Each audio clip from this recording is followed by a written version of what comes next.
The Jamestown Massacre of 1622 was a violent clash between English colonists and the Powhatan Confederacy, a coalition of over 30 Algonquin-speaking Native American tribes in what is now Virginia, Maryland, and part of North Carolina.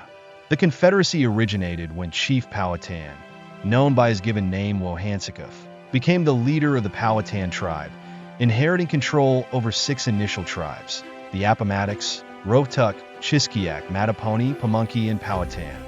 From his village, Warracamaco, Chief Powhatan expanded his domain through warfare, diplomacy, and strategic alliances. He often secured control by attacking rival tribes, killing their leaders, and appointing his sons or trusted individuals to positions of power. Diplomacy and bribery were also key tools in persuading other tribes to join the Confederacy, highlighting the advantages of unity. By 1607, his leadership extended over 30 tribes, each with its own chief who reported to Powhatan and contributed tributes that were shared among the Confederacy.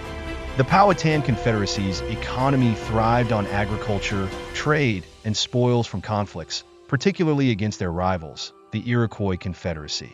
This structure made them a formidable entity in the region, yet it also set the stage for tension and eventual conflict with the English settlers. The Jamestown colony, established by the English in 1607, followed earlier failed attempts to settle in Virginia, such as the ill-fated Roanoke colony of 1585 and 1587, which disappeared by 1590. By the time Jamestown was founded, the Powhatan Confederacy was already familiar with Europeans, and their past interactions have been far from favorable. Initially, the Powhatan viewed the English settlers with indifference, as they had chosen an undesirable swampy area for their settlement. Moreover, the Confederacy saw potential in allying with the English against the Spanish and hostile neighboring tribes. Chief Powhatan even directed his people to provide food and supplies to the struggling colonists, who were poorly equipped for survival. However, this generosity would later create issues, as the English became reliant on receiving aid and trading with the natives rather than learning to sustain themselves. Over time, the English settlers began taking more food and expanding their presence beyond Jamestown, encroaching on Powhatan lands. In response, Chief Powhatan ordered the settlers to remain within their fortifications and gave his warriors permission to kill anyone found outside. This decision led to the infamous starving time of 1609 to 1610, during which over 80% of the colonists perished from hunger and disease. During this period, Captain John Smith was captured by the Powhatan, and it is said that Powhatan's daughter, Pocahontas, negotiated his release. Tensions escalated further in 1610 when the English adopted a strict policy of no compromise, igniting the First Powhatan War. This conflict, lasting from 1610 to 1614, consisted of a series of brutal guerrilla-style attacks and retaliations, resulting in heavy casualties on both sides and deepening hostilities between the English settlers and the Powhatan Confederacy. The First Powhatan War saw both sides employing distinct strategies. The natives excelled in guerrilla warfare, utilizing their bows and arrows, which allowed for faster attacks compared to the slower, reloading English muskets. Meanwhile, the English retaliated by raiding native villages, killing inhabitants, and seizing supplies. They also benefited from reinforcements from Europe, a resource unavailable to the Powhatan. Despite the ongoing conflict, English settlers continued to establish settlements further inland. In 1610, John Rolfe arrived in Virginia, bringing hybrid tobacco seeds that he cultivated.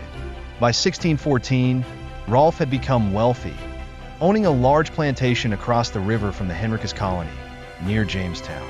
That same year, the English kidnapped Pocahontas, Chief Powhatan's daughter, holding her for ransom at Henricus, although Powhatan met the ransom demands. By providing tools, weapons, and prisoners, the English refused to release Pocahontas. During her captivity, she converted to Christianity, adopted the name Rebecca, and married John Rolfe in 1614. This union, approved by both Powhatan and colonial authorities, brought an end to the First Powhatan War. In 1617, Pocahontas, her husband Rolfe, their son Thomas, and several Powhatan family members, including her brother-in-law Tomacomo, traveled to England. Tomocomo's mission was to observe and report on the English. However, during the return journey, Pocahontas fell ill and died. Upon his return, Tomocomo harshly criticized the English before a council of elders and chiefs, but his claims were discredited by a colonial delegation. After his daughter's death, Chief Powhatan stepped down as leader and maintained peace until his death in 1618. Meanwhile, Thomas Rolfe was left in the care of Rolfe's brother in England, marking the continued intertwining of Powhatan and English histories. Following Chief Powhatan's death, leadership of the Powhatan Confederacy passed to his stepbrother Apichatpam, though much of the authority was exercised by Opechancanough, Powhatan's brother. Opechancanough believed in the statements made by Tomocomo about the English and appeared committed to maintaining peace. The settlement of Henricus, founded in 1611, became home to North America's first college, which aimed to educate Native American youth in Christianity and European culture. Pocahontas' conversion and her peaceful relations with the colonists had fostered hope for further harmony, and Opechancanough encouraged his people to follow her example. He even led by example, promoting good relations with the settlers. John Rolfe, who had remarried after Pocahontas' death, advocated for fair treatment of the natives, reinforcing the fragile peace. In 1621, the fragile harmony was tested when the colonists killed Namatanoo, Opechancanoug's war chief, in retaliation for Namatanoo's killing of a colonist and stealing his clothes.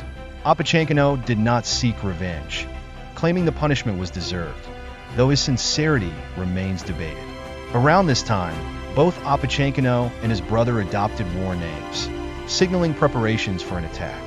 They called on the tribes to participate in a ceremony honoring Powhatan, which also served as an opportunity to gather intelligence on the settlers' routines and defenses.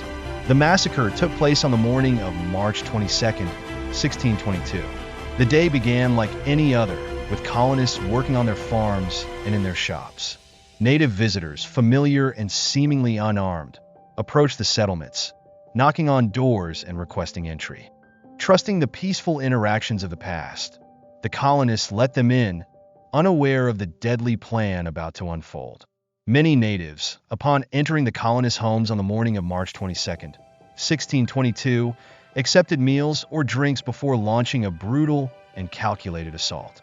They seized any available weapons, including kitchen knives, heavy pots, and even the colonists' own firearms, and killed everyone inside the houses. The attack was swift and devastating, leaving many settlers dead before they realized they were under siege. Entire families were slaughtered, their homes burned to the ground, and the violence spread across the region. The estimated death toll is around 347. Henricus, including its college and hospital, was completely destroyed, and all its inhabitants, including John Rolfe, were killed. Settlements throughout the area were set ablaze. Despite their success, the Powhatans did not press their advantage to annihilate the survivors. The colonists outside Jamestown, lacking defenses, could have been easily killed, and Jamestown itself could have been burned with fleeing settlers ambushed. Instead, the Powhatans waited, believing the English would abandon their settlements, as native tribes often did after such devastating defeats. However, the English stayed, and the conflict escalated into the Second Powhatan War, which lasted until Opechancanough sued for peace in 1626. Yet hostilities persisted sporadically through the late 1620s and into the 1630s. This attack, known as the Jamestown Massacre, marked a turning point in relations between the Powhatan Confederacy and the English.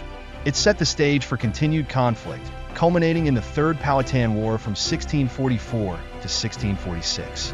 For more on the events following the Jamestown Massacre, stay tuned for our upcoming videos. Thank you for watching, and if you enjoyed this content, please consider subscribing